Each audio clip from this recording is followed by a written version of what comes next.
Hey everyone, it's Brett from Hope to Prosper. I'm here with my wife Maria and my dog Millie, and we're in Death Valley National Park. So I'm very excited. I've driven through here, but I haven't really spent a lot of time, and I'm really looking forward to it. Okay, I'll let you know what I have on my mind. Today I want to talk about my health journey in retirement. It's been a pretty crazy ride. It's been a wild ride. And I think it might be interesting to you, others who are either looking at retirement or have just retired. My buddy John and I were talking about this last week, and I was telling him how I had fixed most of my health problems, and I'm no longer on any medications. And he told me that I need to share this with people on my channel.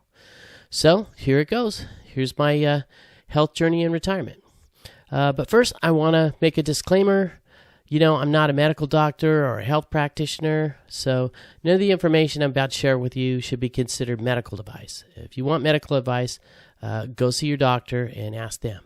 This is just what I did for myself, for my own health, and I'm very, very happy with the results. It has made fantastic changes for me. So let's start with just a quick summary. It might be a little longer video this week, but here's the topics for this video. First of all, I want to talk about my weight loss, and then I want to talk about my blood pressure. I want to talk about my blood sugar and my cholesterol, and then also the lessons I've learned. And I think these are pretty common for almost anybody my age. You know, I just turned 60. So I'm hoping it's helpful to you as well. Let's start with my weight loss. You know, about 10 years ago, I was pretty fat. I topped out at about 192 pounds, which doesn't sound like much for an average guy, but I'm pretty short. So 192 pounds was pretty fat. And so I created a weight loss goal of weighing 170 pounds. I was going to lose 22 pounds. Believe it or not, it took me 5 years to get there. But when I got a couple pounds over 170, I realized it wasn't enough, that I was still too fat. And so then I switched gears and I changed my new weight loss goal to 160 pounds. And that was a lot better. It was a lot more healthy. And all in all, it took me about 8 years to lose all that weight. And one of the reasons was that I did it in a very healthy way. I didn't shortcut. I didn't starve myself. So let's talk about what I did. My base diet is called the DASH diet. The DASH diet was created by the NIH, the National Institutes of Health. And it stands for, DASH stands for Dietary Approach to Stop Hypertension. Basically, the DASH diet is to lower your blood pressure. And it's based on a Mediterranean diet. And the good things about the DASH diet are I highly recommend it. First of all, it's free, right? It's on, dashdiet.org. You can just get the overview of it. So it's free. It doesn't cost you anything. 2, it's very healthy. It's not one of those diets where you cut out whole food groups and whole nutrients that you need for your body. It's a very balanced diet, and it's very healthy. Mediterranean diet and DASH diet, same thing pretty much. They're well known to be very effective as well. They're good for weight loss. They're good for your health. You're not starving yourself or doing anything weird to your body or your blood sugar. After years of using the DASH diet, one thing I noticed was that I just kept getting stuck at plateaus, and I just couldn't get lower and couldn't get lower. And that's when I started intermittent fasting. Intermittent fasting is another thing that I highly recommend.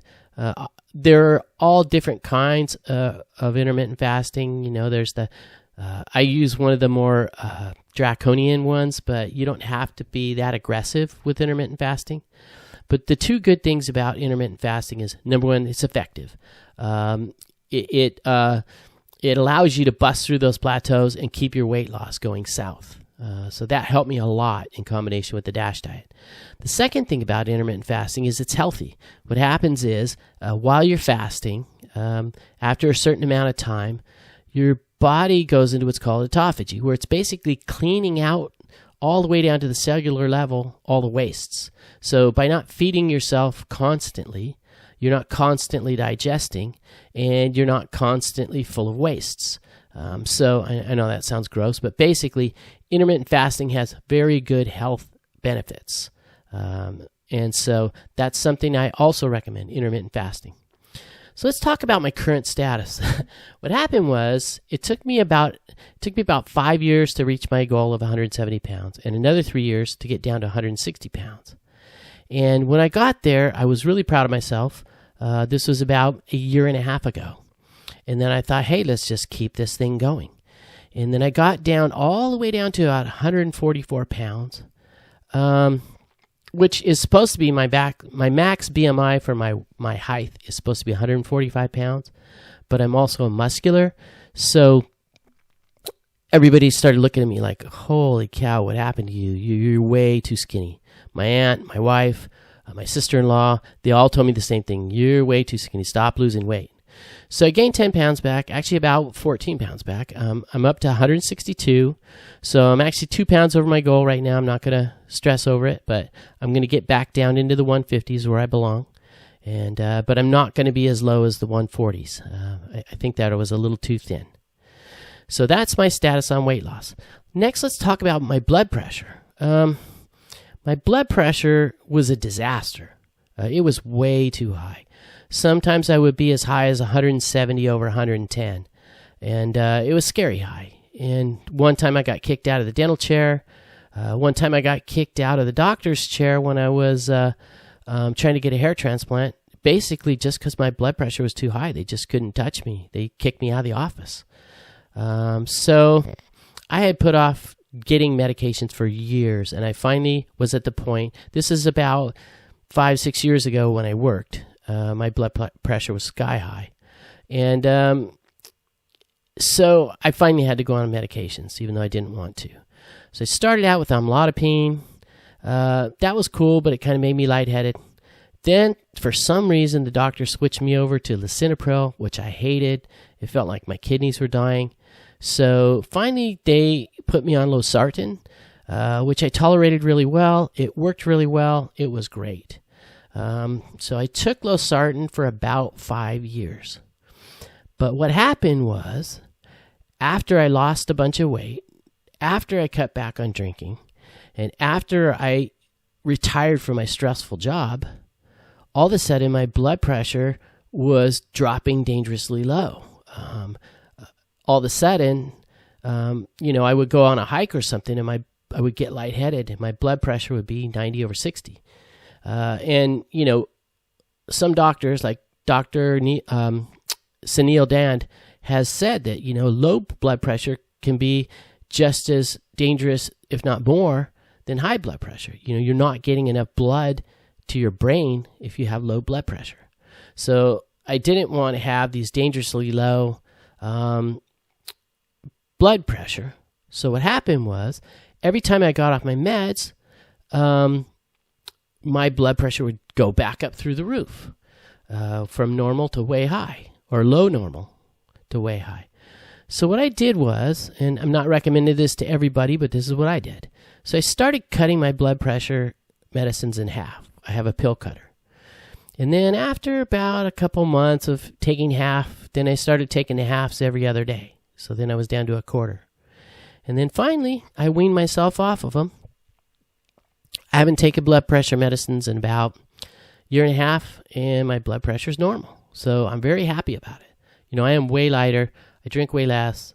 I'm way less stressed, but I don't need blood pressure medicine, which is fantastic. I'm really thrilled about it. It was the last medication I was taking, and I don't have to take it. So it's great. Next, let's talk about my blood sugar, or diabetes. I have a terrible family history of diabetes. My grandmother had it. She shot insulin. She died when she was 55. My mom has it. Me and my brothers got it. So we have a bad history of diabetes in our family, which sucks, but it's just part of life. And what I was doing about 15 years ago was I was drinking a bunch of Jack and Cokes. And not only did this make me fat, but it just shot my blood sugar through the roof. And I knew I was kind of diabetic, but I didn't realize how bad it was. Like most people, who are diabetic, they don't realize how bad it is. And then one time, I had a diabetic episode. I was at work, and I got picked. We had a Christmas cookie contest, and I got picked to be the judge. So I wolfed down a whole plate of cookies, and then the next thing you know, I couldn't drive home. My vision was blurry, and I was seeing colors, and it took me days to recover from that. And then I realized, okay, you got a real problem. You need to go in before something bad happens. And it was bad. I was severely diabetic. My A1C was about 10.5, which is pretty high. You're supposed to be well under 7. So what I did about it, the doctor, they tried to put me on metformin. I had a reaction to that. I didn't like it. I basically threw it away. I went off the grid. I wouldn't call my doctor for like a year. I threw all the pills in the trash, and she was not happy with me. But what I did while I was off the pills is I lost a ton of weight, and then I cut back on my drinking. I started exercising, and I'm no longer diabetic. I still have to watch my stuff. It can spike, but my A1C dropped from 10.5 to 6.4. I have this little letter from Kaiser I'm going to share with you. My doctor was ready to kill me, but when I took the A1C test with no medications, I was at 6.4, and they had to admit that I had gotten rid of my diabetes without their medications. And that's something I recommend. You know, I'm not a doctor. I'm not going to tell you what to take and not to take. I'm just going to tell you this. If you can manage your diabetes through diet and exercise instead of metformin and insulin, you're going to be way, way, way better off to fix the root cause of the problem, as opposed to trying to, take some medications to cover just the symptoms. Next, let's talk about my cholesterol. Thankfully, my cholesterol's in range. It's at the top of the range, but it's well under the limit, and I'm really happy about that. Me and my family don't have high cholesterol, which I know some people do. But Kaiser still tried to put me on a statin, and I was really bummed. Same doctor that gave me the metformin and all the other stuff, a whole bag of medicines. She said, you have to go on a statin. I said, no. I looked at my blood work. It's in range. She said, well, it doesn't matter because, you're diabetic, so you have to take a statin. And I said, no, I'm not taking a statin. And she was really aggressive with me. She said, well, I'm going to have to put it on your record that you refused a statin. And I said, yes, put it on my record. I refused a statin because my cholesterol is in range. Plus, statins are very dangerous drugs. There are studies that show they can double your chance of getting Alzheimer's. Most people don't know this, but over a third of the cholesterol in your whole body is in your brain. So when you cut back on cholesterol, you're cutting back on that cholesterol in your brain. And I think the reason it's there is because you probably need it. Brains use a lot of energy. So be careful with statins. They cause muscle weakness and pain and all kinds of other problems, side effects too. So once again, if you can fix your high cholesterol with diet and exercise, it's way better off than going on a statin. And what I've read is that processed carbs raise your cholesterol. Most people don't think about this. They think about eggs and steak and stuff like that. But processed carbs can raise your cholesterol, so keep that in mind. Okay, let's talk about the lessons learned, right? The first one is that stress is a killer. I had a very stressful job. I was on call for 25 years, 7x24. I was an IT manager. My phone some days just never stopped ringing. People walking into my office, problems on the network, whatever. So I had a very stressful job. Man, everything is lower and better now that I stopped working. And part of it is probably not sitting in a desk all day stressing out and being out in the sunshine and the clean air, but also stress. And any stress you can avoid, man, I highly recommend it. Don't stress over stupid stuff. It literally is a killer. Second, drink in moderation. This is something that, I haven't quit drinking, but I've cut way back, and I don't drink as much whiskey and hard booze. I drink a lot like a beer or a glass of wine or something. So if you cut your drinking, it's recommended no more than 2 drinks per day for an adult male and 1 drink per day for an adult female.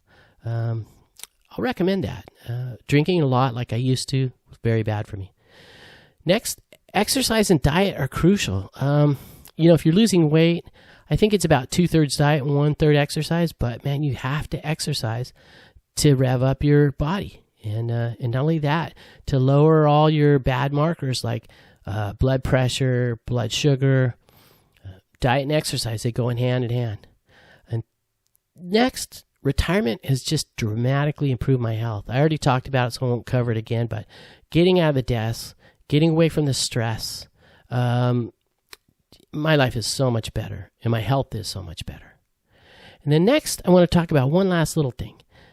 I think health information is changing. We're seeing some changes in the health industry, from just pushing pills at all cost, pharmaceuticals are the holy grail, to where they're going to have to start to admit that taking a more holistic approach to health, it yields much better outcomes, in my opinion. My experience has been every time I've taken a pill, it has some other side effect, and it just masks the problem of high blood pressure, high blood sugar, and it never fixes the root cause, and that's something you have to do on your own. You want to avoid medications? Change your life. It worked for me. I'm not here to brag about it. I'm just here to tell you the flat truth. I don't take a single medication, and I'm 60 years old, and I think I'm pretty rare on that point. And all my stuff is now normal, all my readings. So anyways, let's wrap this up. The bottom line is it's possible to improve your health by making just simple changes to your diet and lifestyle. But it isn't easy. You have to be committed. All your problems aren't going to magically go away. But if you get out there, you exercise, you eat healthier, you get in the sunshine, it's going to make a big change. And if you want to live a life of good health and high energy, just be prepared to dedicate yourself to a healthy new lifestyle. It really is a lifestyle change. It's not a diet. It's not a short-term thing. You have to change your life if you want to be healthy. And I guarantee it'll be worth it, and you will enjoy a lot of the benefits for many years to come if you're dedicated. And a sickly or limited retirement, man, that's a sad retirement. Not being able to do what you want because of your health, that's a bummer. Be careful about that. And once your health declines, it's really hard to get it back at our age. Okay, everyone. Thanks for coming along this week. I hope you enjoyed the beautiful footage of Death Valley National Park. If you've never been there, boy, you just got to go. So much fun stuff to do. And I wish you all health, happiness, and prosperity in your lives.